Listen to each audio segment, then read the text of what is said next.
Hello everyone, this is Tina, market analyst from FPG. Today is 12th December, Thursday. I'm going to talk about the market trend of Bitcoin and gold.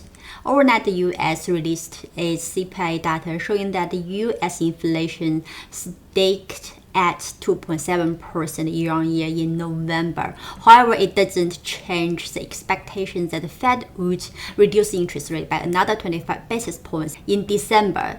The US dollar strengthened further, at the same time pressuring on the other currencies. However, both gold and Bitcoin went up. What's the reason behind it? I'm going to discuss the fundamentals as well as the technical charts in the following video. First of all, let's compare the two technical charts. The Bitcoin is on the left and the gold is on the right. Both Bitcoin and gold has been moving in the uptrend.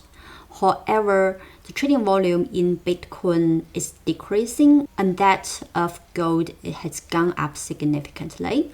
At the same time, indicators in MACD and stochastic showing Bitcoin has been overbought. Now is moving down. At the same time, gold has been oversold and rebounded.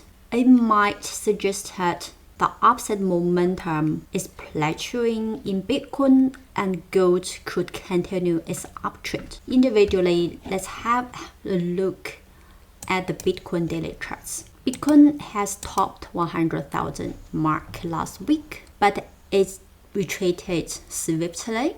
At the moment, it's still moving in narrow channel. The upside momentum is fading, which could cause a continuing retreating, and indicators and its price is emerging a potential bearish divergence. Fundamentally, Bitcoin has surged since Trump won the US election, which has been supported by the market sentiment. At the moment, it still lacks catalysts to make another surge on top of the previous high. Likely, the profit-taking trades would drive market trends before January when Trump inaugurated and take the White House. In the scenario, Bitcoin could continue retreat and test the previous resistance around 80,000.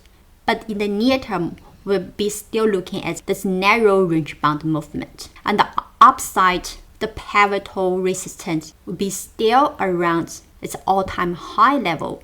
Next one is gold. Gold has surged this week due to China's return on gold purchases, and the markets have followed suit, continuing buying gold. So right now, gold has already topped the 50-day moving average, and it could continue this uptrend and test the previous high.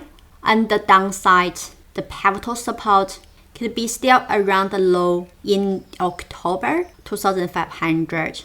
However, at the moment, both US dollar and US government bond yields have been climbing higher. Usually, gold moves inversely with the US dollar and the bond yields, but why gold has been rallying this week? Personally, I think at the moment, all the major central banks are on course of rate cuts. The loosening liquidity have been encouraging investors to shift to gold. At the moment, the Wall Street rally are losing steam, but it's big tech shares. There may be still the Christmas rally in the US stock markets. However, there might be a potential profit taking in January or February, and the investors might shift to gold and reserve their investment value. So this is today's technical video. Thanks for watching. See you next time.